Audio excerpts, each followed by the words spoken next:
Halo, selamat datang di channel multi audiobox A Record of a Mortal's Journey to Immortality. Tutup mata, dengarkan, dan biarkan setiap cerita membawa Anda ke dunia yang penuh imajinasi. Selamat menikmati. Cerita ini akan bermula tepat saat Hanli naik ke alam roh lewat retakan spasial. Chapter 1266, Tempat yang Asing. Hanli berbaring di tanah dengan diam tak bergerak, merasakan panas yang tidak nyaman yang naik dari tanah sambil menghitung waktu dalam hatinya.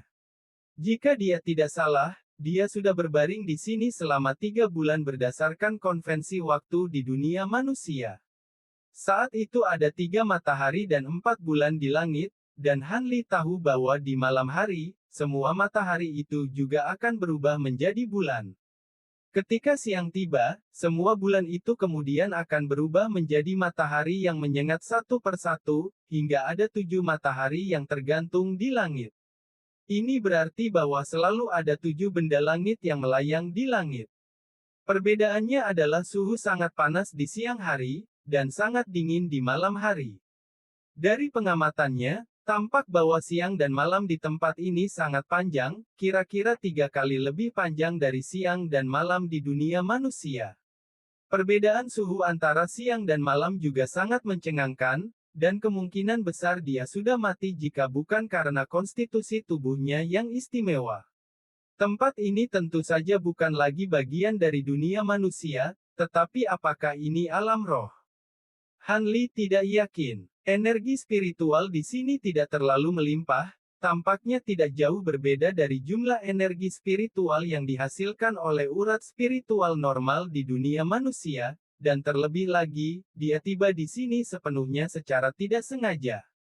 Karena itu, dia tidak tahu apakah dia benar-benar telah mencapai alam roh. Mengingat kembali peristiwa yang telah terjadi di dalam simpul spasial tersebut, ekspresi ketakutan yang masih membekas muncul di mata Hanli.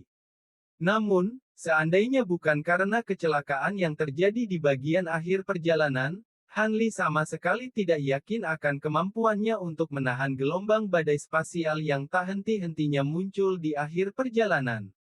Lagi pula, sebagian besar harta pelindungnya telah hancur, termasuk bahkan penguasa roh ke-8 miliknya. Seandainya jimat wujud rohnya tidak aktif tepat pada waktunya, kemungkinan besar dia sudah akan lenyap di simpul spasial tersebut. Namun, situasinya saat ini juga tidak terlalu optimis. Saat ia baru saja keluar dari simpul spasial dan muncul di tempat ini, ia telah terpisah secara paksa dari Phoenix S, dan batasan yang telah mereka tetapkan di tubuh masing-masing mulai berpengaruh.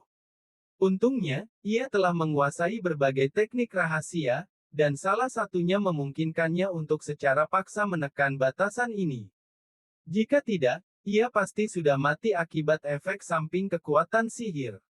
Meskipun begitu, kekuatan sisa dari pembatasan itu masih menimbulkan malapetaka di dalam tubuhnya, tanpa henti menghancurkan meridian dan struktur tubuhnya. Seandainya bukan karena kemampuan tubuh abadi manik kelahiran kayu yang terus-menerus memperbaiki struktur tubuhnya pasti sudah hancur lebur. Saat ini, ada satu gelombang kekuatan yang terus-menerus menghancurkan tubuhnya sementara gelombang kekuatan lain tanpa henti memperbaiki kerusakan yang terjadi. Ini tentu saja merupakan proses yang sangat menyakitkan. Selama waktu ini, dia tidak hanya tidak dapat menggunakan kekuatan sihir apapun, dia juga tidak dapat bergerak sedikit pun. Lebih jauh lagi, kekuatan penghancur tersebut menimbulkan kerusakan dengan kecepatan yang sedikit lebih cepat daripada kekuatan generasi. Dengan demikian, tubuhnya tetap akan hancur pada akhirnya jika keadaan terus seperti ini. Dalam situasi genting ini, Hanli terpaksa mengeluarkan semua hartanya dan menyimpannya ke dalam kantung penyimpanan, lalu menggunakan teknik rahasia untuk menghilangkan jiwa Naschennya. Dengan melakukan itu, sejumlah besar kekuatan yang dihasilkan oleh penghilangan jiwa Naschen akan menyuntikkan dirinya ke dalam tubuhnya, sehingga meningkatkan kemampuan regenerasinya. Namun, harga yang harus ia bayar untuk ini adalah ia tidak akan memiliki sedikit pun kekuatan sihir di dalam tubuhnya selama lebih dari 100 tahun, dan ia juga tidak akan dapat menggunakan kekuatan spiritual atau indera spiritual apapun. Sekalipun seorang kultivator dengan kaliber lebih tinggi dari Han Li melakukan pemeriksaan kasar terhadap tubuhnya menggunakan indera spiritual mereka, mereka hanya akan menganggapnya sebagai manusia biasa, dan mereka tidak akan dapat mendeteksi bahwa ada sesuatu yang tidak beres kecuali mereka melakukan pemeriksaan yang lebih menyeluruh.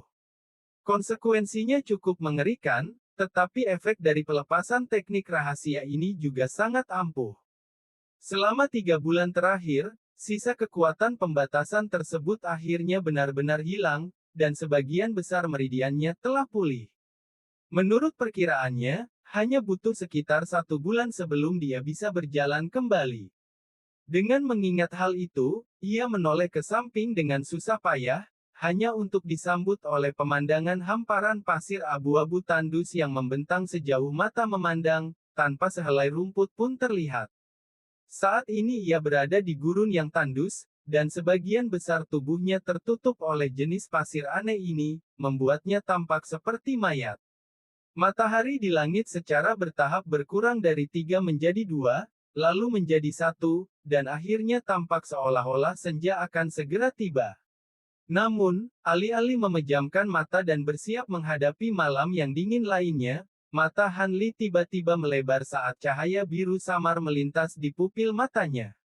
Beberapa saat kemudian, serangkaian teriakan tajam tiba-tiba terdengar dari langit. Segera setelah itu, satu demi satu titik hitam muncul di udara, berjumlah lebih dari 20 bayangan gelap, yang semuanya dengan cepat menukik ke arah Han Li. Meskipun Han Li tidak dapat menyuntikkan kekuatan sihir apapun ke matanya, dia masih dapat dengan jelas melihat penampakan bintik-bintik hitam ini dengan penglihatannya yang luar biasa. Mereka adalah sekelompok burung hitam aneh dengan kepala elang dan tubuh kelelawar. Masing-masing berukuran sekitar 4 hingga 5 kaki. Mereka semua memiliki sepasang cakar tajam yang tumbuh dari perut masing-masing, dan sayap hitam mereka yang tebal terbentang penuh menciptakan pemandangan yang menyeramkan. Burung-burung ini terbang dengan sangat cepat, dan menukik hingga ketinggian lebih dari 300 kaki dalam sekejap mata. Tampaknya mereka mengincar Han Li sebagai mangsa untuk santapan mereka berikutnya. Kilatan cahaya dingin melintas di mata Han Li dan keempat anggota tubuhnya tetap tak bergerak, tetapi tiba-tiba dia menoleh dan menarik napas tajam. Segumpal kecil pasir abu-abu tiba-tiba berubah menjadi bola sebelum terbang ke arah Han Li. Tepat ketika bola pasir itu hendak masuk ke mulutnya, Han Li meniupkan hembusan angin lembut, yang menyebabkan bola pasir itu melayang di samping mulutnya seolah-olah tanpa bobot sama sekali, berputar di tempat tanpa bergerak lebih jauh ke bawah. Saat itu, kawanan burung itu hanya berjarak sekitar 100 kaki, dan Han Li merasa seolah-olah dia sudah bisa mencium bau busuk dan menjijikkan dari darah dan daging busuk yang keluar dari paruh mereka. Wajah Han Li tetap tanpa ekspresi, tetapi dadanya yang tertekan tiba-tiba membusung saat dia menyemburkan embusan angin kencang ke dalam gumpalan pasir. Gumpalan pasir itu segera terpecah menjadi bintik-bintik cahaya biru yang tak terhitung jumlahnya yang melesat ke udara, mengenai beberapa burung pertama di antara. Kawanan itu diiringi serangkaian bunyi gedebuk yang tumpul. Burung-burung yang terkena serangan mengeluarkan jeritan melengking kesakitan sebelum terbang menjauh. Namun, mereka hanya mampu terbang sekitar 100 kaki sebelum roboh ke tanah dengan darah mengalir deras dari tubuh mereka, jelas telah terluka parah oleh serangan inovatif Han Li. Kemudian terjadilah serangkaian peristiwa yang luar biasa. Begitu melihat teman-teman mereka yang terluka, burung-burung lainnya sama sekali kehilangan minat pada Han Li, malah terbang menuju teman-teman mereka yang terluka sebelum mencabik-cabik mereka dalam sekejap mata. Setelah itu, mereka semua terbang pergi dengan puas sambil membawa sepotong daging teman-teman mereka yang terjepit di antara paruh mereka. Dengan demikian, Han Li kembali sendirian di padang pasir yang luas ini. Ekspresinya tetap tidak berubah, seolah-olah dia sudah terbiasa dengan kejadian seperti itu. Namun, tatapan termenung di matanya menunjukkan bahwa dia sedang berpikir keras tentang sesuatu. Beberapa saat kemudian, matahari terakhir di langit pun perlahan meredup saat berubah menjadi bulan. Han Li telah menyaksikan pemandangan ini berkali-kali, namun ia masih diliputi rasa kagum dan takjub melihat 7 bulan di langit. Tiba-tiba, ekspresi sedikit bingung muncul di wajah Han Li, tetapi sayangnya, dia tidak dapat melakukan apapun selain sedikit menoleh ke samping. Setelah beberapa saat, terdengar gemuruh samar bercampur dengan suara derap kaki kuda yang menggelegar di kejauhan. Tampaknya ada sekelompok besar pelancong yang mendekat. Alis Han Li berkerut, dan ekspresi ragu-ragu muncul di wajahnya saat dia mencoba memutuskan apakah dia harus bertindak untuk sengaja menarik perhatian mereka. Jika dia tidak mengeluarkan suara, akan sulit bagi mereka untuk menemukannya, mengingat sebagian besar tubuhnya tertutupi oleh pasir gurun. Namun, Han Li tidak perlu bergulat dengan dilema ini terlalu lama karena seekor burung merah tua seukuran kepalan tangan muncul sekitar 300 hingga 400 kaki di atas Han Li, mengeluarkan teriakan jernih yang terdengar hingga beberapa kilometer jauhnya. Hal itu jelas-jelas mengirimkan pesan kepada kelompok pelancong tersebut. Han Li menghela napas pelan saat melihat ini. Burung itu berada di ketinggian yang terlalu tinggi baginya untuk mencoba meniru serangan pasirnya, jadi dia hanya bisa menunggu dalam diam. Seperti yang diperkirakan, hanya dalam waktu singkat tanah di bawahnya mulai bergetar, seolah-olah sesuatu sedang bergerak mendekatinya. Setelah serangkaian raungan rendah, beberapa ksatria yang menunggangi sejenis binatang aneh berhenti jauh dari Han Li, menatapnya dari kejauhan dengan ekspresi dingin. Han Li mengalihkan pandangannya ke arah orang-orang ini. Mereka berpakaian dengan cara yang agak aneh, tetapi mereka jelas-jelas manusia. Han Li merasa cukup lega melihat hal ini. Kelompok satria itu seluruhnya terdiri dari pria yang tampaknya berusia antara 20 hingga 40 tahun. Beberapa di antara mereka mengenakan baju zirah lengkap yang berkilauan, sementara yang lain tidak mengenakan apapun selain beberapa lempengan tulang yang sedikit berkilauan yang menutupi bagian vital mereka. Namun, semuanya memegang senjata mirip gada yang tampak sangat berat. Senjata-senjata ini jauh lebih tebal di bagian ujung daripada di gagangnya, dan terdapat banyak duri tajam yang menonjol darinya, memberikan penampilan yang sangat menyeramkan dan berbahaya. Yang lebih menarik bagi Han Li adalah bahwa semua pria itu menunggangi serigala biru besar sebagai tunggangan. Setiap serigala memiliki satu tanduk hitam lurus yang tumbuh di kepala mereka, dan mengenakan baju zirah tebal. Tinggi mereka masing-masing lebih dari 20 kaki dengan tubuh kekar berotot, menampilkan penampilan yang sangat mengintimidasi bahkan saat diam. Saat Han Li mengamati kelompok orang ini, para ksatria di atas kuda-kuda raksasa mereka tampaknya juga sampai pada kesimpulan bahwa Han Li tidak menimbulkan ancaman bagi mereka. Karena itu, ekspresi mereka mereda, namun mereka tetap tidak menunjukkan niat untuk mendekatinya. Salah satu pria, yang tampak berusia lebih dari 40 tahun dengan bekas luka yang dalam di wajahnya, tiba-tiba menoleh ke seorang pemuda di sampingnya dan mengatakan sesuatu. Pemuda itu segera mengeluarkan cakram putih bundar sebelum memacu kuda serigalanya untuk mendekati Han Li. Pemuda itu berhenti beberapa puluh kaki dari Han Li dan mengatakan sesuatu yang sama sekali tidak dapat dimengerti olehnya. Kurangnya reaksi dari Han Li membuat pemuda itu mengerutkan kening, dan dia dengan lembut melambaikan cakram bundar di tangannya ke arah Han Li. Chapter 1267, Kontra Kutukan Darah dan Alat-alat Roh. Seberkas cahaya biru terang dengan diameter yang sebanding dengan mangkuk besar terpancar dari cakram bundar tersebut. Ekspresi Han Li tetap tenang saat ia membiarkan cahaya menyinari dirinya. Di satu sisi, dia tidak memiliki kemampuan untuk melakukan tindakan menghindar, dan di sisi lain, dia dapat merasakan bahwa pancaran cahaya ini bertujuan untuk mendeteksi sesuatu, bukan sebagai serangan yang dilancarkan terhadapnya. Pilar cahaya itu surut, tetapi cakram bundar itu sendiri tiba-tiba mulai bersinar terang. Pemuda itu menatap cakram tersebut sebelum tiba-tiba berteriak kepada orang-orang di belakangnya dengan ekspresi terkejut. Teriakan kagetnya menimbulkan kehebohan di antara kelompok di belakangnya. Pria parubaya dengan bekas luka di wajahnya meneriakkan beberapa pertanyaan kepada pemuda itu sebelum juga menoleh ke Han Li dengan sedikit rasa terkejut di matanya setelah mendengar jawaban pemuda itu. Pria parubaya itu kemudian berjalan menghampiri pemuda di sampingnya dengan menunggangi serigala raksasanya. Ia lalu mengajukan beberapa pertanyaan kepada Han Li, tetapi Han Li tentu saja tidak mengerti apa yang dikatakannya. Pria parubaya itu mengelus dagunya sebelum beralih ke bahasa lain. Han Li sedikit tersentak mendengar bahasa itu. Meskipun masih tidak dapat dimengerti olehnya, bahasa itu terdengar agak familiar, seolah-olah mirip dengan jenis bahasa kuno tertentu yang digunakan di dunia manusia. Pria parubaya itu sangat gembira melihat perubahan ekspresi Han Li, dan dia buru-buru beralih ke beberapa bahasa lain, yang dijawab Han Li dengan terus menggelengkan kepalanya dengan susah payah. Pria parubaya itu sedikit bingung harus berbuat apa sekarang.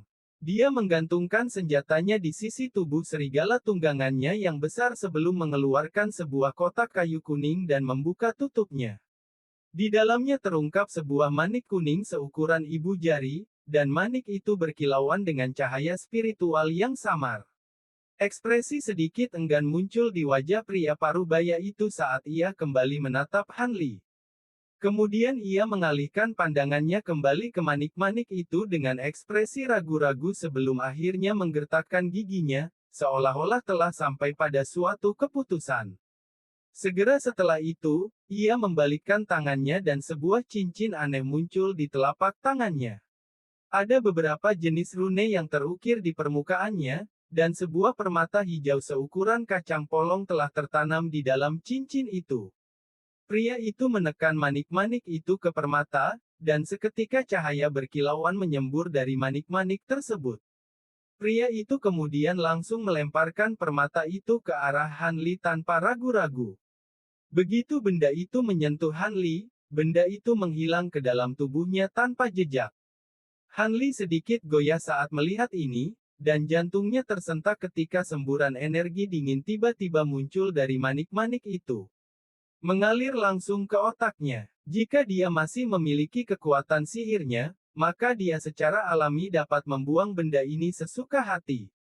Namun, kenyataannya tidak demikian, dan dia benar-benar lumpuh, sehingga dia tidak berdaya untuk melakukan apapun. Untungnya, kelompok orang ini tampaknya tidak menyimpan dendam terhadapnya, dan Han Li tidak terlalu bingung dengan perkembangan ini. Semburan energi dingin berputar-putar di otaknya sebelum menghilang. Namun, Han Li tiba-tiba dilanda sakit kepala hebat saat aliran informasi yang sangat banyak mencoba memaksa masuk ke dalam pikirannya. Meskipun Han Li tidak dapat melepaskan indera spiritualnya dari tubuhnya, tidak dapat disangkal bahwa indera spiritualnya sangat kuat. Karena itu, ekspresinya hanya sedikit berubah sebelum indera spiritualnya menyerap semua informasi ini, sehingga ia langsung dapat menguasai bahasa asing. Bahasa ini tak lain adalah salah satu bahasa yang digunakan oleh pria parubaya sebelumnya. Pria itu agak terkejut melihat Han Li menyerap manik-manik itu dengan begitu mudah, dan dia bertanya, "Sekarang kau mengerti apa yang kukatakan, kan? Siapa kau dan mengapa kau di sini?" Tempat ini benar-benar jauh di dalam gurun Azure Shifting, tidak ada orang biasa yang akan datang ke sini. Gurun penyaringan biru, aku belum pernah mendengarnya. Sejujurnya, aku sampai di sini karena sebuah kecelakaan, dan cara aku sampai di sini agak istimewa, jadi aku tidak tahu tempat apa ini. Aku hanyalah manusia biasa dan aku tidak punya informasi berharga untuk ditawarkan. Kau bisa memanggilku Han Li, jawab Han Li sambil tersenyum kecut. Metode khusus. Apakah kau juga datang ke sini melalui celah spasial? Jangan khawatir, ini adalah area yang penuh dengan celah spasial, jadi seringkali orang asing yang sama sekali tidak dikenal akan tersapu ke sini dari jarak yang sangat jauh.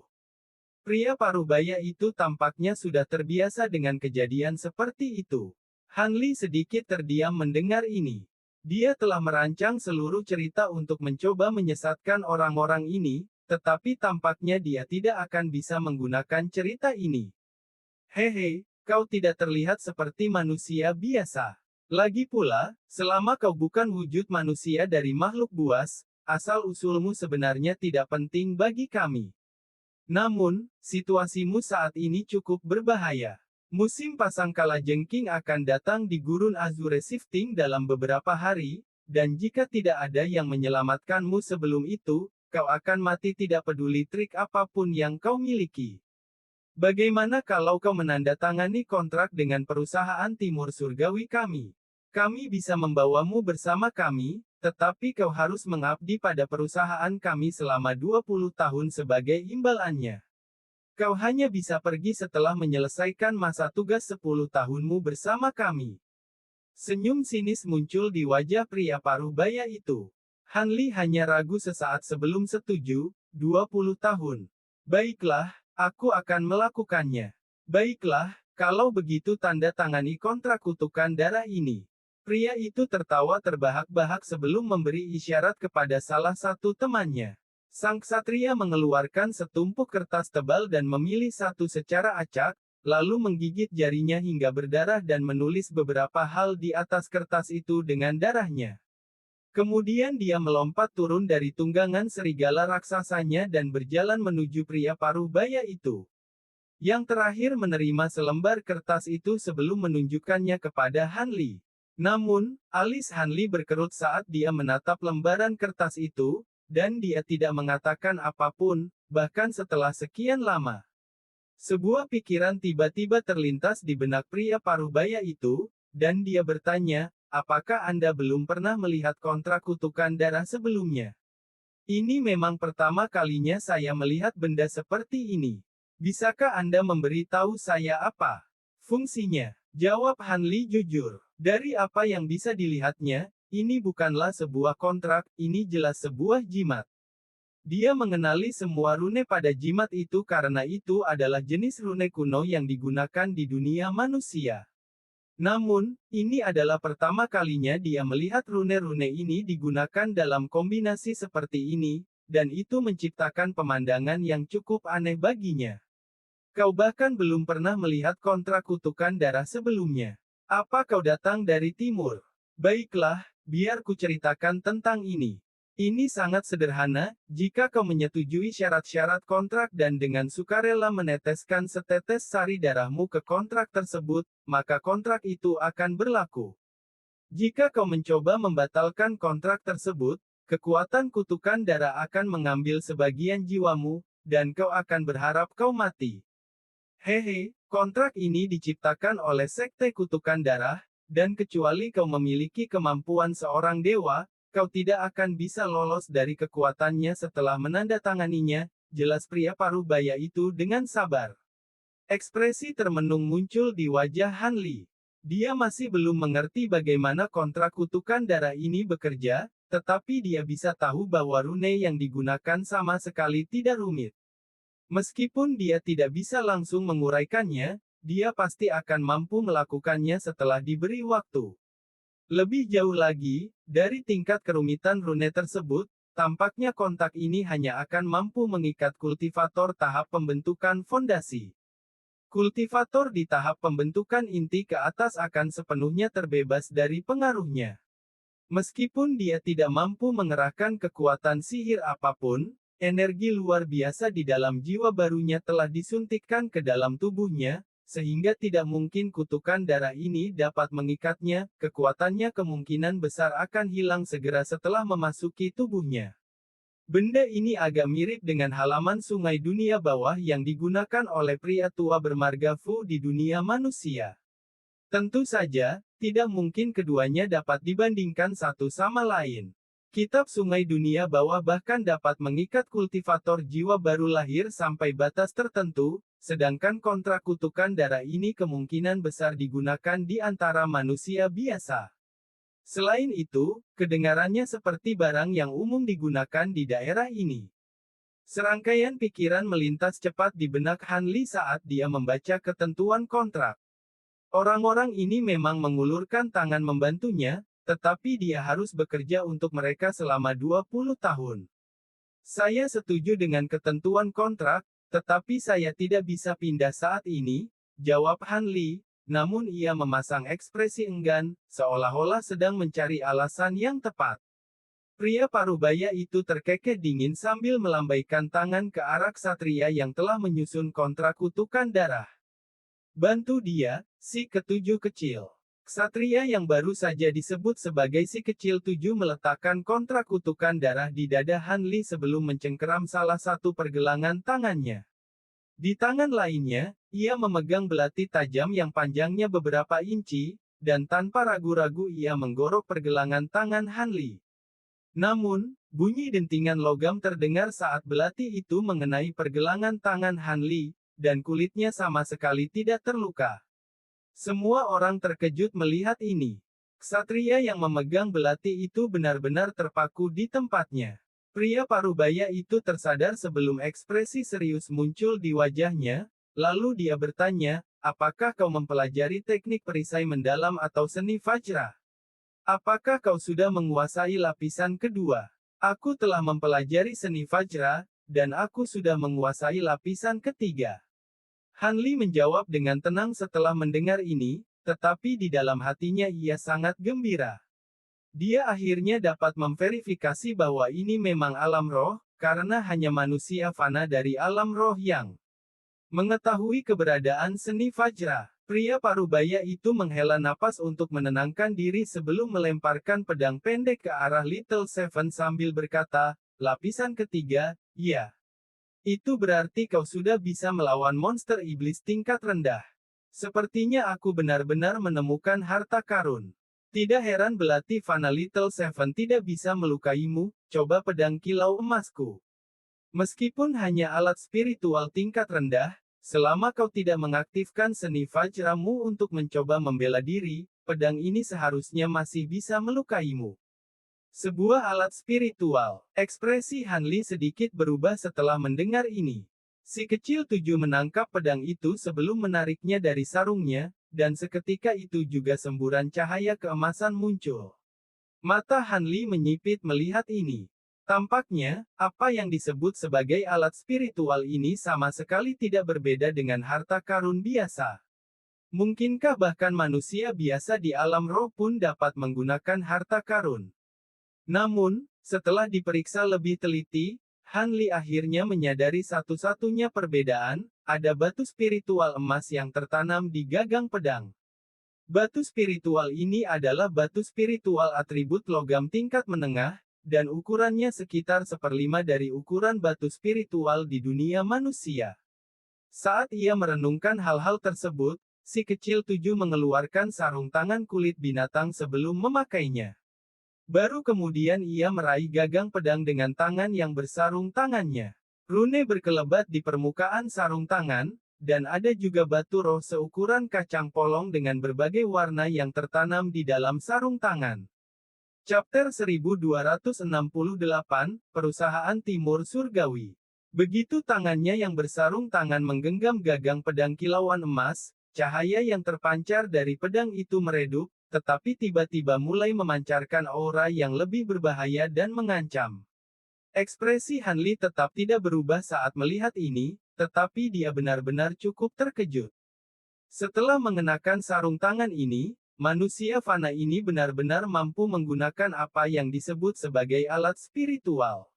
Ini adalah konsep yang benar-benar mencengangkan baginya.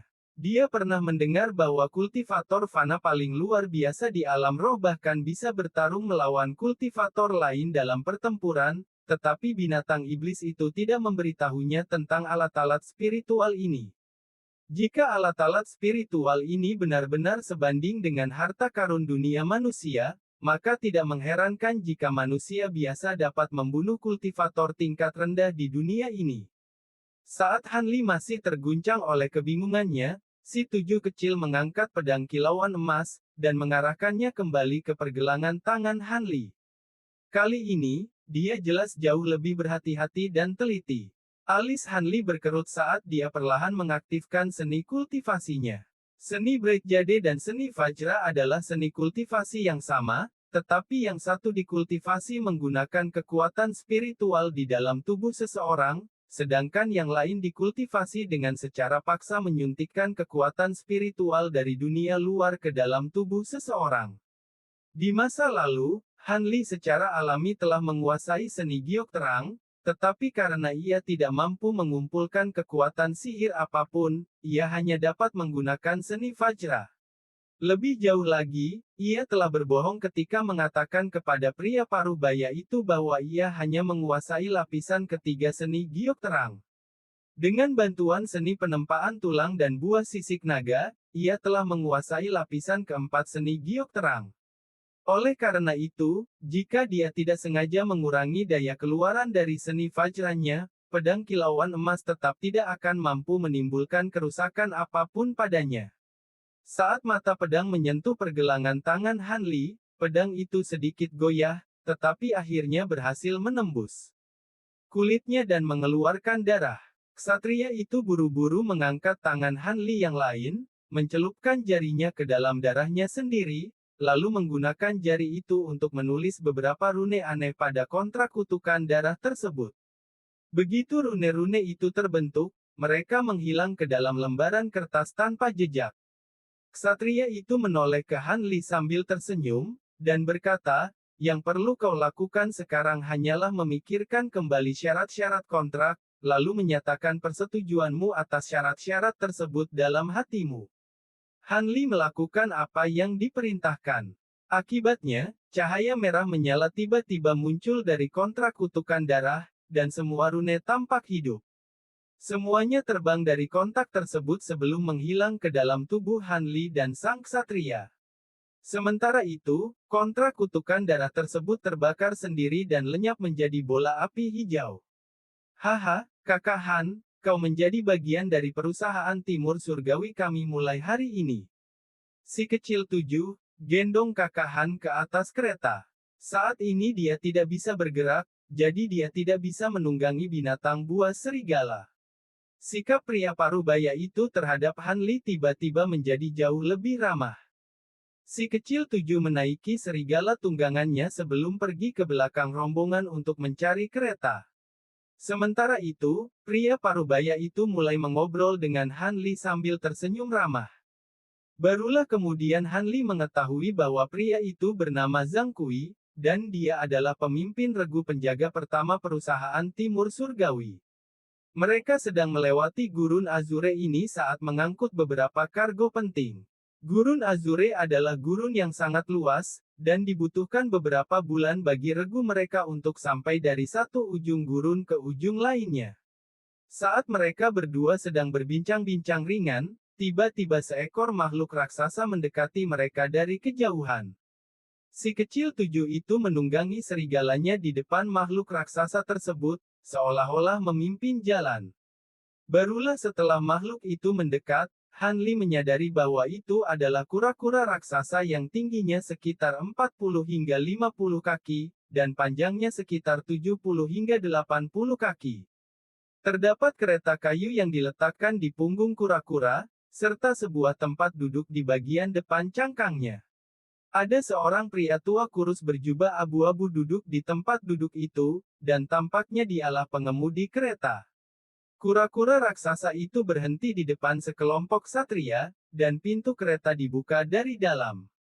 Sesosok ramping muncul dari dalam, memperlihatkan dirinya sebagai seorang wanita muda yang tampak berusia 15 hingga 16 tahun, mengenakan gaun hijau.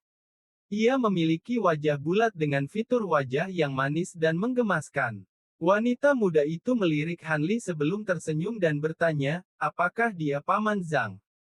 Xianger, ini kakak Han, dan dia sudah menjadi bagian dari kita sekarang. Hanya saja dia tidak bisa bergerak saat ini, dan semua gerbong lain berisi barang, jadi aku harus merepotkanmu untuk menjaganya. Pria parubaya itu berbicara kepada wanita muda itu dengan sangat sopan dan penuh hormat. Begitu, saya senang menjaga salah satu dari kita. Masukkan dia ke dalam kereta, jawab wanita muda itu sambil tersenyum. Meskipun masih sangat muda, ia sudah menunjukkan sedikit pesona feminin yang menggoda. Pria parubaya itu mengungkapkan rasa terima kasihnya kepada Xianger sebelum melambaikan tangan ke arah teman-temannya. Dua ksatria segera turun dari kuda serigala mereka dan menggali Han Li dari pasir. Salah satu dari mereka menggendong kakinya sementara yang lain mengaitkan tangannya di bawah ketiak Han Li saat mereka membawa Han Li naik ke atas kura-kura melalui tangga tali. Wanita muda itu memasuki kereta terlebih dahulu, disusul oleh kedua ksatria yang juga tiba di pintu masuk. Han Li melirik sekelilingnya dan mengamati seluruh kereta. Kereta itu sangat luas, mampu menampung selusin orang dengan mudah. Selain Xianger, ada juga 3 wanita muda lainnya yang duduk di kereta, semuanya tampak berusia antara 12 hingga 17 tahun. Mereka semua cukup menarik, dan mereka tampak bukan orang biasa. Di dalam gerbong itu hanya ada sebuah kursi dan beberapa bangku, yang semuanya telah distabilkan ke tanah, sehingga gerbong itu tampak agak kosong. Tidak mengherankan jika pria parubaya itu mengatur agar Han Li tinggal di sini. Pada akhirnya, Han Li dibaringkan di salah satu bangku panjang di sudut gerbong. Kulit kuning dari binatang yang tidak dikenal telah dihamparkan di atas bangku itu, dan terasa cukup hangat dan nyaman untuk berbaring. Segera setelah itu, kedua ksatria tersebut keluar dari kereta, tanpa memanfaatkan kesempatan untuk melirik sekalipun kepada gadis-gadis di dalam kereta. Han Li cukup terkejut melihat hal ini. Namun, tentu saja dia tidak akan menyelidiki lebih lanjut pengamatan ini. Sebaliknya, dia hanya tersenyum kepada gadis-gadis itu sebelum memejamkan mata untuk beristirahat dan memulihkan diri. Pada kenyataannya, dia tidak memiliki sedikit pun kekuatan sihir di dalam tubuhnya, dan meridiannya belum sepenuhnya pulih, sehingga tidak mungkin baginya untuk benar-benar berkultivasi. Namun, dia telah tinggal di gurun terkutuk ini selama beberapa bulan, kepanasan di siang hari dan kedinginan di malam hari sementara tubuhnya dihancurkan dan diperbaiki dari dalam, jadi dia benar-benar merasa sangat kelelahan. Keempat wanita muda di dalam kereta itu semuanya memandang Han Li dengan ekspresi penasaran sambil berdiskusi pelan di antara mereka sendiri. Meskipun mereka berbicara dengan bisikan yang sangat pelan, percakapan mereka tentu saja tidak dapat luput dari pendengaran Han Li yang luar biasa. Saudari Xianger, cedera macam apa yang diderita pria itu? Mengapa dia sama sekali tidak bisa bergerak? Siapa tahu? Paman Zhang memberitahuku bahwa dia akan segera memanggil seorang kultivator untuk memeriksanya. Cek-cek, sepertinya Paman Zhang sangat menghargai pria ini, tidak mudah untuk mempekerjakan kultivator seperti itu. Aku tidak yakin detailnya, tapi Paman Zhang bilang pria ini adalah talenta langka dengan potensi yang sangat kuat. Kalau tidak, dia tidak akan membiarkannya tinggal di kereta ini bersama kita. Dia punya bakat langka, ya. Kenapa aku tidak merasakan hal itu? Dia terlihat sangat biasa. Han Li berpura-pura tidak mendengar percakapan mereka sambil berbaring diam di bangku kulit binatang. Pada saat itu, kura-kura raksasa itu mulai bergerak lagi. Meskipun bergerak cukup cepat, ia melakukannya dengan stabil, dan Han Li hanya dapat mendeteksi beberapa guncangan kecil di sana-sini selama perjalanan mereka. Namun, kura-kura raksasa itu tiba-tiba berhenti beberapa saat kemudian. Dari suara keributan di luar, tampaknya kura-kura itu telah menyusul anggota kelompok lainnya. Pria parubaya di luar memberikan instruksi dengan suara lantang, yang kemudian diikuti oleh seluruh pasukan yang kembali bergerak. Meskipun Han Li tidak dapat menyaksikan sendiri pemandangan di luar kereta, dia dapat memperkirakan bahwa setidaknya ada 200 hingga 300 orang di luar. Keempat wanita muda itu berdiskusi di antara mereka sendiri untuk beberapa saat lagi, tetapi akhirnya mereka bosan melihat kurangnya reaksi dari Han Li.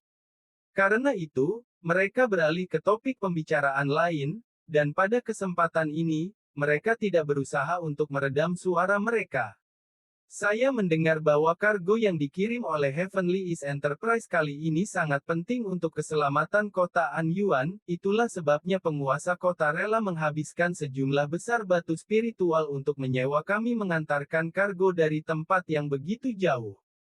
Jika tidak, kami biasanya tidak akan menerima pesanan dari kota terpencil seperti mereka. Tapi mengapa nyonya itu pergi duluan ke kota Anyuan tanpa membawa salah satu dari kita? Itu agak aneh. Hehehe, izinkan saya membocorkan beberapa informasi rahasia kepada kalian bertiga. Nyonya akan pergi ke kota Anyuan secara pribadi. Pertama karena kargo yang kita kirimkan kali ini sangat penting, dan kedua, dia pergi ke sana untuk menyambut Tuan Muda kelima pulang. Tuan Muda kelima, maksudmu putra nyonya yang dikirim untuk berkultivasi lebih dari 10 tahun yang lalu. Bukankah mereka mengatakan bahwa Tuan Muda kelima memiliki akar spiritual dan diterima sebagai murid oleh seorang kultivator? Mengapa dia berada di kota Anyuan? Seru Xianger. Aku tidak begitu yakin soal itu. Aku mendengar informasi ini langsung dari selingkuhannya. Aku dengar nyonya selalu sangat menyukai Tuan Muda kelima karena dia memiliki akar spiritual. Kalau begitu, tidak heran nyonya sangat ingin pergi ke kota Anyuan. Keempat wanita muda itu mengobrol dengan riang di antara mereka sendiri sementara Han Li berbaring diam di bangku, tampak seolah-olah dia sudah tertidur. Tiba-tiba, gadis tertua di dalam kereta, seorang wanita muda berbaju biru, tiba-tiba memasang ekspresi serius sambil berseru, "Siapa di sana?" Ekspresi ketiga wanita muda lainnya sedikit berubah setelah mendengar hal ini. Tepat pada saat itu, sebuah suara laki-laki terdengar dari luar gerbong. "Ini aku, Nan Qizi. Aku diutus ke sini oleh Dermawan Zhang untuk memeriksa kondisi Dermawan Han." Ekspresi wanita muda itu sedikit mereda saat dia menjawab, "Oh, maafkan saya atas kekurangajaran saya. Liuer sedang memberi hormat kepada pendeta Taois Nan Qizi. Silakan masuk." Lalu, ia secara refleks melirik ke arah Han Li, dan ekspresinya tiba-tiba menjadi kaku. Ternyata mata Han Li sudah terbuka, dan ketika ia mengalihkan pandangannya ke arahnya, mata mereka kebetulan bertemu, dan ada sedikit senyum di wajahnya. Pada saat itu, Xianger telah membuka pintu kereta dan memperlihatkan seorang pendeta Taois berjubah kuning dan seorang pria tua berjubah putih. Pendeta Taois itu tampak berusia lebih dari 30 tahun dan ada cahaya biru samar yang berkilauan di wajahnya, yang merupakan indikasi jelas bahwa kekuatan sihirnya telah mencapai tingkat tertentu. Sebaliknya, pria tua berjubah putih itu memiliki rambut beruban dan wajah yang dipenuhi kerutan, memberikan kesan seorang lansia yang lemah. "Pak Tua Fu, kenapa Anda juga datang ke sini?" Xianger tampak cukup terkejut melihat pria tua itu. Chapter 1269, Nan Qizi dan Pak Tua Fu. Pria tua itu terbatuk sebelum menjawab, "Aku tidak punya pilihan lain. Zhang Kui bersikeras agar aku datang ke sini karena anggota baru kita rupanya adalah seorang jenius kultivasi yang telah menguasai lapisan ketiga seni Vajra meskipun usianya masih muda. Lapisan ketiga dari seni Vajra. Dia." Mata Xianger membelalak kaget. "Jangan bersikap tidak sopan, Saudari Xianger, undang pendeta Taois Nan Qizi dan Pak Tua Fu masuk ke dalam kereta," instruksi Liuer. Xianger segera menyingkir untuk mempersilahkan kedua pria itu masuk ke dalam kereta sambil meminta maaf, mohon maafkan kekasaran saya." Pendeta Taois itu hanya tersenyum sebagai tanggapan sebelum memasuki kereta. Sebaliknya, Pak Tua Fu menghela napas pelan sebelum perlahan-lahan memasuki kereta juga. Pada saat itu, cahaya di langit sudah mulai redup, namun pasukan tersebut masih melaju dengan kecepatan penuh tanpa niat untuk berhenti sama sekali. "Ini orang yang dimaksud oleh Dermawan Zhang, kan?" Pendeta Tao itu mengalihkan pandangannya ke arah Han Li begitu ia memasuki kereta. "Memang benar, saya adalah rekrutan baru yang dimaksud Kakak Zhang. Saya menghargai kunjungan Anda, tetapi saya khawatir Anda kemungkinan besar tidak akan berdaya untuk memperbaiki kondisi saya juga. Saya akan pulih setelah beberapa bulan beristirahat dan memulihkan diri," jawab Han Li dengan suara tenang. Nan Qizi tidak kesal dengan penolakan Han Li. Sebaliknya, dia hanya tersenyum tipis, dan berkata, "Hehe, kau sudah menguasai lapisan ketiga seni Vajra, jadi kekuatanmu tidak kalah denganku. Namun, ada banyak perbedaan antara kultivator dan pendekar penyempurnaan tubuh sepertimu. Mungkin aku bisa menemukan cara untuk mengurangi waktu yang dibutuhkan agar kau pulih sepenuhnya. Secerca kejutan terlintas di mata Han Li saat mendengar hal ini. Meskipun indera spiritualnya tidak dapat meninggalkan tubuhnya, sehingga membuatnya tidak dapat memastikan tingkat kultivasi pendeta Taois tersebut, dalam jarak sedekat itu, Han Li masih dapat menentukan bahwa pria ini adalah kultivator tingkat pendirian fondasi. Di dunia manusia, semua kultivator memandang rendah manusia fana seolah-olah mereka hanyalah semut, dan bahkan kultivator tingkat kondensasi Qi pun membenci manusia fana seolah-olah mereka adalah spesies yang lebih rendah. Namun, pendeta Taois tingkat pendirian dasar ini adalah kultivator pertama yang dia temui di dunia ini, dan dia berbicara dengan begitu sopan kepada manusia fana, seperti dirinya. Interaksi semacam ini membuat Han Li merasa agak aneh.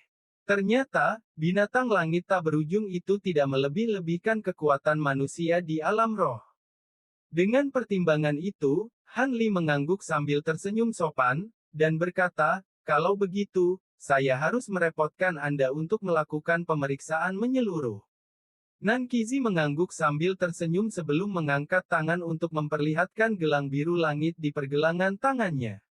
Dia meletakkan tangan satunya di atas gelang itu, dan sebuah cermin tembaga muncul di tangannya. Han Li sedikit tersentak melihat ini. Gelang itu tampak seperti harta karun penyimpanan, yang jelas memiliki kualitas jauh lebih tinggi daripada kantung penyimpanannya. Jika seorang kultivator tingkat pendirian dasar pun memiliki harta karun seperti itu, maka kemungkinan besar harta karun tersebut sangat umum di alam roh. Dengan demikian, kemungkinan besar kantung penyimpanan sama sekali tidak digunakan di alam roh. Selain dua manik penakluk abadi miliknya, Han Li telah menyimpan semua hartanya ke dalam kantung penyimpanannya sebelum melenyapkan jiwa Naschennya. Setelah itu, dia mengubur kantung penyimpanan tersebut bersama dengan kantung binatang rohnya lebih dari 100 kaki di dalam tanah. Sebagai tindakan pencegahan keamanan, dia juga telah membuka beberapa kantung binatang roh untuk melepaskan kumbang pemakan emas, kelabang beku bersayap 6, dan binatang jiwa menangis untuk berdiam di bawah tanah, dan dia telah memerintahkan mereka untuk menjaga kantung penyimpanannya. Adapun naga bumi lapis baja itu, Han Li bahkan tidak membawanya bersamanya ke alam roh. Sebaliknya, dia meninggalkannya bersama Nangong Wan. Oleh karena itu, selain manik-manik penakluk abadi, jimat wujud roh yang tak terlihat, dan mata penghancur hukum yang dapat disembunyikan di dalam tubuhnya, semua harta karunnya telah ditinggalkan di gurun, termasuk kuali kekosongan surga dan pedang gumpalan awan bambu biru. Dia tidak dapat menggunakan kekuatan sihir apapun saat ini, jadi harta karun itu tidak akan berguna baginya. Membawa harta karun itu bersamanya hanya akan membuatnya terbunuh, jadi dia hanya perlu mengambilnya kembali setelah dia mendapatkan kembali kemampuannya untuk menggunakan kekuatan sihirnya. Gurun adalah tempat yang sangat tandus, jadi kantung penyimpanannya seharusnya aman di sana, terutama dengan binatang rohnya yang menjaganya. Adapun botol kecil hijau misterius itu, Han Li telah memikirkannya cukup lama sebelum memutuskan untuk menyimpannya. Botol itu tidak memiliki ciri-ciri yang menunjukkan bahwa itu adalah sesuatu yang luar biasa, jadi botol itu akan dianggap sebagai botol biasa bahkan jika seseorang menemukannya. Nan Qizi tentu saja tidak menyadari apa yang dipikirkan Han Li, dan dia jelas tidak menyadari bahwa Han Li adalah seorang kultivator transformasi dewa. Karena itu, dia hanya mengajukan beberapa pertanyaan untuk membantu dalam membuat diagnosisnya sebelum melambaikan cermin tembaganya ke arah Han Li. Seberkas cahaya biru memancar dari cermin, menyelimuti sebagian besar tubuh Han Li. Nan Qizi kemudian menutup matanya, tampak seolah-olah sedang mencoba merasakan sesuatu melalui penggunaan harta karun di tangannya. Setelah beberapa saat, sedikit rasa terkejut muncul di wajah kultivator tingkat pendirian dasar itu. Tak lama kemudian, dia membuka matanya lagi dan menatap Han Li dengan ekspresi yang agak aneh. "Apa itu?" tanya Han Li. "Dermawan Han, Saya sarankan Anda lebih memperhatikan diri sendiri. Saya melihat banyak meridian Anda yang rusak, yang menunjukkan bahwa entah ki spiritual yang disuntikkan ke tubuh Anda selama kultivasi seni Vajra tidak mencukupi, atau Anda tidak memiliki cukup pil untuk membantu Anda selama proses tersebut. Kita manusia tidak memiliki tubuh yang kuat sejak lahir seperti binatang iblis, jadi kita harus sangat berhati-hati saat memurnikan tubuh kita. Untungnya, kerusakannya tidak permanen dan meridian Anda tampaknya sedang pulih. Namun, cedera seperti itu memang cukup sulit untuk disembuhkan, dan saya tidak memiliki metode pengobatan efektif yang dapat saya sarankan, atau pil yang sesuai yang dapat saya tawarkan. Satu-satunya yang dapat saya lakukan adalah membuat beberapa jimat penghilang rasa sakit untuk Anda agar proses pemulihan lebih mudah ditanggung, jawab Nankizi dengan senyum masam. Kalau begitu, saya harus berterima kasih sebelumnya atas usaha Anda, kata Han Li sambil tersenyum. Hehe, karena pendeta Taois Nankizi sudah memeriksamu, tidak masalah apakah aku melihatmu atau tidak. Namun, bocah Zhang itu memintaku datang, jadi aku tidak mungkin pergi tanpa melakukan apapun, gumam pria tua berjubah putih itu. Kau terlalu rendah hati, dermawan Fu. Teknik jarum emas mendalam yang diwariskan dalam keluarga Fu telah menyelamatkan nyawa yang tak terhitung jumlahnya, dan bahkan banyak kultivator telah mendapatkan manfaat darinya. Aku yakin kau jauh lebih mampu daripada aku dalam hal menyembuhkan kondisi dermawan Han, jawab biksu itu dengan rendah hati. Aku hanyalah murid resmi keluarga Fu, jadi aku tidak tahu apa-apa tentang teknik jarum emas mendalam. Anda terlalu tinggi menilai saya, pendeta Tao Nankizi. Pria tua itu menggelengkan kepalanya sebagai jawaban. Nankizi hanya terkekeh dan menyingkir. Pria tua berjubah putih itu melangkah maju dan mengambil tempat di sisi Han Li. Dia mengangkat satu tangan dan meraih salah satu pergelangan tangan Han Li, lalu mengangkat tangan lainnya ke udara saat beberapa garis cahaya keemasan melesat keluar. Cahaya keemasan itu ternyata adalah jarum-jarum emas tipis yang menancap ke tubuh Han Li. Han Li tadi sama sekali tidak bisa bergerak, tetapi begitu jarum-jarum itu menembus tubuhnya, dia langsung duduk tegak seperti boneka pegas. Liuer, carikan sesuatu untuk dia bersandar. Pria tua itu memberikan instruksi dengan tenang kepada gadis berbaju biru. Baik, Pak Tua Fu. Xianger, ambil beberapa selimut dan selipkan di belakang punggungnya, instruksi Liuer. Xianger sedikit ragu mendengar hal itu, tampaknya agak enggan menggunakan selimutnya sebagai sandaran punggung untuk Han Li, tetapi pada akhirnya dia tetap melakukan apa yang diperintahkan. Sementara itu, pria tua itu duduk di samping Han Li, menutup matanya sambil meletakkan tangannya di pergelangan tangan Han Li untuk memeriksa denyut nadinya. Han Li menatap pria tua itu dalam diam, dan dia bisa merasakan aliran energi lemah yang dengan cepat mengalir melalui berbagai bagian tubuhnya. Seandainya indera spiritual tidak begitu kuat, akan sangat sulit untuk mendeteksi aliran energi tersebut. Pria tua itu sepertinya merasakan tatapan Han Li, dan dia membuka matanya untuk mendapati Han Li menatapnya dengan sedikit senyum di wajahnya. Saat itu, Xianger sudah membawa setumpuk selimut ke arah mereka. Sebelum pria tua itu sempat berkata apa-apa, dia sudah menyelipkan selimut-selimut itu di belakang punggung Han Li.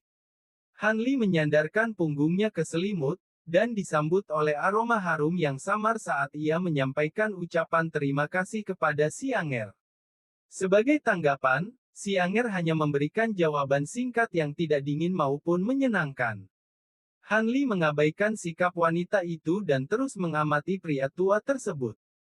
Pada saat itu, Pak Tua Fu melambaikan tangannya di udara, dan sebuah jarum emas lain muncul di telapak tangannya. Jarum ini sedikit lebih panjang daripada jarum yang sudah tertancap di tubuh Han Li. Pria tua itu dengan terampil mengencangkan dua jarinya di sekitar jarum sebelum lengannya berubah menjadi kabur saat dia dengan cepat menusukkan jarum ke berbagai bagian tubuh Han Li secara beruntun. Han Li merasa seolah-olah titik akupuntur yang tak terhitung jumlahnya di tubuhnya telah ditusuk secara bersamaan. Kemudian, sensasi berdenyut mulai menjalar ke seluruh anggota tubuhnya, dan Han Li menyadari bahwa ia mampu perlahan-lahan mengangkat lengannya. Semua orang serentak menarik napas tajam saat melihat ini. Tidak hanya mata keempat wanita muda itu yang dipenuhi kekaguman, Nankizi juga cukup terkesan. Seperti yang diharapkan, teknik jarum emas mendalam dari keluarga Fu memang benar-benar luar biasa. Pendeta Tao itu terkekeh. Bukan apa-apa. Yang saya lakukan hanyalah mengembalikan sebagian mobilitas anggota tubuhnya untuk sementara waktu. Namun, Anda tetap tidak boleh menggunakan kekuatan apapun, atau meridian Anda bisa pecah dalam skala besar, pria tua itu memperingatkan dengan ekspresi tegas. Terima kasih, Pak Tua Fu. Han Li sangat gembira sambil menggerakkan jari-jarinya. Dia telah mempelajari teknik menjahit serupa di dunia manusia, dan dia menganggap dirinya cukup ahli dalam seni ini, tetapi dia bahkan tidak bisa menandingi Pak Tua Fu ini. Sungguh menakjubkan untuk berpikir bahwa seseorang benar-benar dapat menciptakan keajaiban seperti itu hanya dengan teknik menjahit. Namun, jantungnya tersentak mendengar kata-kata peringatan yang dilontarkan pria tua itu kepadanya. Setelah memastikan bahwa Han Li memang mampu menggerakkan anggota tubuhnya lagi, Pak Tua Fu melambaikan tangan ke arah Han Li, yang kemudian memancarkan cahaya keemasan dan semua jarum tercabut dari dalam tubuh Han Li sebelum menghilang ke dalam lengan baju pria tua itu. Han Li perlahan-lahan turun dari bangku dan mengambil beberapa langkah dengan ragu-ragu. Hanya itu yang bisa kulakukan untukmu, kau harus memulihkan meridianmu sendiri. Aku masih ada urusan yang harus diselesaikan, jadi aku tidak akan tinggal di sini lebih lama lagi. Pria tua itu berdiri dan bersiap untuk pergi. Nankizi mengangguk setelah mendengar itu, dan dia mengeluarkan beberapa jimat sebelum melambaikan tangannya di udara. Semua jimat itu kemudian berubah menjadi garis-garis cahaya biru yang menghilang ke dalam tubuh Han Li. Segera setelah itu, pendeta Taois tersebut juga berdiri untuk pergi. Maka, keempat wanita muda itu menemani mereka keluar dari kereta sebelum menutup pintu kembali. Saat itu, Han Li telah duduk di kursi dengan mata tertutup, seolah-olah merasakan efek jimat di dalam tubuhnya. Keempat wanita muda itu saling berpandangan setelah kembali ke kereta sebelum Liu Er tiba-tiba tersenyum dan bertanya, "Saudara Han, apakah kau benar-benar telah menguasai lapisan ketiga seni Vajra?" "Aku hanya beruntung," jawab Han Li dengan nada ambigu. Chapter 1270, Binatang Kutu Pasir. Kau tampak baru berusia 30 tahun, namun kau sudah mencapai tingkat penguasaan yang begitu tinggi dalam seni Vajra. Tidak heran jika pemimpin Zhang sangat menghargaimu, Saudara Han, puji Liu Er dengan sedikit senyum di wajahnya. Kau terlalu baik, Saudari Liu Er. Ngomong-ngomong, aku sudah menandatangani kontrak kutukan darah, tapi aku sebenarnya tidak tahu banyak tentang perusahaan Timur Surgawi. Bisakah kau menceritakan tentangnya? Tanya Han Li sambil tersenyum. Sepertinya kau bukan dari wilayah asal surgawi kami, Saudara Han. Kalau tidak, kau tidak akan menanyakan pertanyaan seperti itu. Liu Er terkekeh dengan sedikit geli di matanya. Mengapa kau berkata begitu? Apakah Heavenly East Enterprise cukup terkenal di daerah ini? Han Li cukup penasaran mendengar hal ini. Terkenal? Tentu saja, Saudara Han. Perusahaan kami adalah salah satu dari 3 perusahaan terbesar di seluruh wilayah asal surgawi, dan kami memiliki cabang di beberapa ratus kota. Cabang utama kami bahkan telah didirikan di kota suci asal surgawi, jawab Liu Er dengan ekspresi sedikit angkuh. Sayangnya, semua itu tidak berarti apa-apa bagi Han Li, yang baru saja naik ke alam roh. Dalam benaknya, beberapa ratus kota bukanlah jumlah yang banyak. Negara kecil manapun di dunia manusia dapat dengan mudah terdiri dari beberapa ratus kota. Namun, dari nada sombong Liu Er, tampaknya ini sudah merupakan pencapaian yang cukup besar. Han Li tidak tahu apakah itu karena dia belum pernah melihat organisasi yang benar-benar kuat atau karena kota-kota di sini jauh lebih besar daripada di dunia manusia. Bagaimanapun, Dia berpura-pura memasang ekspresi sedikit terkesan sambil mengangguk, dan berkata, "Begitu ya, usaha kita memang cukup besar. Saya dengar dari diskusi Anda tadi bahwa kita akan pergi ke kota Anyuan, boleh saya tanya di mana itu dan berapa lama waktu yang dibutuhkan untuk sampai ke sana?" Dasar pria licik, kau menguping pembicaraan kami. Seorang wanita muda berbaju merah terkekeh. Han Li berdeham dengan agak terdiam. Mereka berbicara dengan suara yang begitu keras sehingga akan sangat sulit untuk tidak mendengarkan percakapan mereka. Jangan bersikap kasar, Senger. Tolong jangan ambil hati kata-katanya, Kakak Han. Senger masih sangat muda dan dia tidak menyimpan dendam. Liuer menegur gadis berbaju merah itu sebelum menoleh ke Han Li dengan tatapan meminta maaf. Di matanya, meskipun Han Li hanyalah anggota baru di Heavenly East Enterprise mereka, dia adalah seorang pria dengan potensi yang tak terukur dan pasti akan menjadi anggota penting perusahaan mereka di masa depan. Karena itu, dia tentu saja ingin menghindari membuat Han Li kesal. Han Li tersenyum mendengar ini, dan dia baru saja akan menjawab ketika kereta sedikit bergetar saat kura-kura raksasa itu berhenti mendadak. Ekspresi Liuer berubah sesaat sebelum dia langsung berteriak, "Apa yang terjadi, Paman Wang?" Burung pipit roh merah kita di depan menemukan sekelompok binatang kumbang pasir, dan mereka tampaknya sedang mengincar kita, jawab sopir kereta kuda tua di luar. Itu hanya sekelompok binatang kutu pasir, kerahkan beberapa orang untuk mengusir mereka. Kita sudah akan terlambat, jadi kita harus bergegas. Liuer tampak agak tidak senang. Masalahnya adalah, salah satu binatang kutu pasir itu telah berevolusi menjadi binatang serangga tingkat rendah dan memperoleh kecerdasan, jadi itu bisa menimbulkan masalah bagi kita jika kita tidak membunuhnya, jawab pria tua itu sambil tersenyum kecut. Seekor monster serangga tingkat rendah. Itu memang agak merepotkan, tetapi pemimpin Zhang telah menguasai lapisan kelima seni harimau. Tirani, bukan. Kalau begitu, seharusnya tidak menjadi masalah baginya untuk membunuh monster serangga itu dengan pedang kilau emas yang diberikan nyonya kepadanya, Liuer menganalisis. Kau memang benar, Liuer, tetapi monster serangga ini dijaga oleh beberapa monster serangga bermutasi, jadi akan sangat berisiko bahkan bagi pemimpin Zhang untuk menghadapi mereka, jawab sopir kereta yang sudah tua itu dengan suara ragu-ragu. Serangga mutan terbaik. Itu memang agak berbahaya, tapi bukankah kita punya pendeta Taois Nankizi dan para kultivator lainnya? Suruh saja mereka yang menangani masalah ini, instruksi Liuer setelah jeda singkat. Pemimpin Zhang sudah meminta bantuan mereka, tetapi ditolak. Para kultivator itu semuanya berasal dari pegunungan Goulou, dan mereka tidak mau menyerang kecuali jika monster serangga itu menyerang mereka terlebih dahulu, desah pria tua itu. Kalau begitu, kita benar-benar dalam masalah. Sejak awal sudah kukatakan jangan mempekerjakan kultivator dari pegunungan Goulou. Mereka selalu dibatasi oleh aturan ini dan itu, Senger mencibir sambil mengerutkan hidungnya dengan jijik.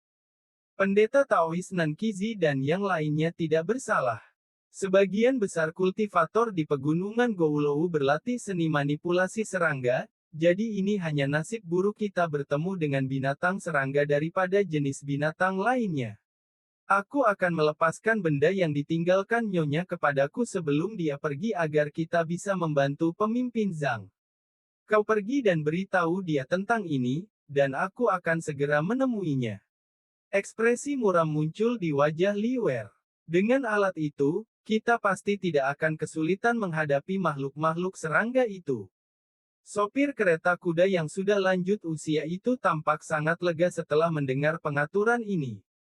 Kakak Liuer, apakah kau benar-benar akan melepaskan benda itu? Nyonya akan menghukummu jika terjadi sesuatu yang tidak diinginkan. Xianger justru merasa khawatir. Jangan khawatir, makhluk itu sudah dijinakkan oleh Nyonya, dan memiliki tingkat kecerdasan tertentu. Kekuatannya bahkan sebanding dengan binatang iblis tingkat rendah, apalagi beberapa binatang serangga bermutasi. Liuer memberinya senyum percaya diri sebelum melangkah keluar dari kereta. Aku punya firasat buruk tentang ini. Aku akan memeriksanya. Senger menggigit bibir bawahnya sebelum juga meninggalkan kereta. Si Anger dan gadis terakhir saling berpandangan sebelum senyum masam muncul di wajah mereka. Tak satu pun dari mereka mengatakan apapun, tetapi mereka tampak memiliki pemahaman diam-diam satu sama lain saat mereka juga keluar dari kereta. Dengan demikian, Han Li adalah satu-satunya yang tersisa di dalam kereta. Dia duduk di kursinya dan menyipitkan matanya dengan ekspresi termenung di wajahnya. Beberapa saat kemudian, raungan menggelegar seekor harimau yang dipenuhi dengan kekerasan dan nafsu memsa meletus dari dekat situ. Han Li sedikit tersentak melihat ini sebelum perlahan berdiri dan berjalan menuju pintu kereta. Setelah mendorong pintu hingga terbuka, Han Li melangkah keluar dari kereta dengan santai, berdiri di tepi cangkang kura-kura raksasa sambil memandang ke kejauhan. Cahaya ketujuh bulan di langit menerangi sekitarnya, sehingga Han Li dapat melihat segala sesuatu di sekitarnya dengan sangat jelas. Dia bisa melihat bahwa rangkaian gerbong mereka membentang sekitar 500 meter, dan ada lebih dari 30 gerbong berbentuk kura-kura raksasa yang ditempatkan secara berkala di sepanjang jalur tersebut. Sebagian besar dari mereka membawa peti kargo besar yang ukurannya tidak lebih kecil dari kura-kura itu sendiri, dan semuanya juga memiliki 4 atau 5 penjaga lapis baja yang berdiri di punggung mereka. Pada saat yang sama, ada juga para ksatria yang menunggangi serigala raksasa yang berjalan di kedua sisi mereka, memastikan bahwa mereka dijaga dengan sangat baik. Namun, tak satu pun dari kura-kura raksasa itu menarik minat Han Li. Sebaliknya, ia lebih tertarik pada sebuah objek berbentuk kubus setinggi sekitar 20 kaki yang diselubungi kain hitam berkilauan. Pada saat itu, pria parubaya, keempat wanita muda, dan Nan Qizi semuanya berdiri di sekitar objek tersebut. Geraman rendah dan buas terdengar berasal dari bawah kain penutup punggung. Selain itu, terdapat rune yang berkilauan di permukaan kain tersebut, yang menunjukkan bahwa itu adalah harta karun kelas rendah. Saat itu, Liu Er sedang memegang sebuah lencana di tangannya, dari mana pancaran cahaya biru terpancar keluar. Meskipun mereka berada cukup jauh, Han Li dapat melihat semua yang mereka lakukan dengan sangat jelas melalui penggunaan mata roh penglihatan cerahnya. Dengan demikian, ia dapat melihat sekilas gelang hijau di tangan Liu Er, yang memiliki batu-batu roh kecil berkilauan yang tertanam di permukaannya. Ekspresi termenung muncul di wajah Han Li saat melihat ini. Tampaknya, alat-alat spiritual yang disebut itu hanya dapat digunakan oleh manusia biasa jika mereka memiliki sumber energi eksternal. Karena alat-alat itu memiliki batu spiritual yang tertanam di dalamnya, jelas bahwa alat-alat itu akan kehilangan khasiatnya begitu energi spiritual Qi di dalam batu spiritual tersebut habis. Saat Han Li sedang merenungkan gagasan ini, kain hitam itu tampaknya telah menyerap cukup cahaya biru, dan tiba-tiba menghilang sebagai hamparan asap hitam yang luas, memperlihatkan sangkar binatang perak yang dibuat dengan rumit di dalamnya.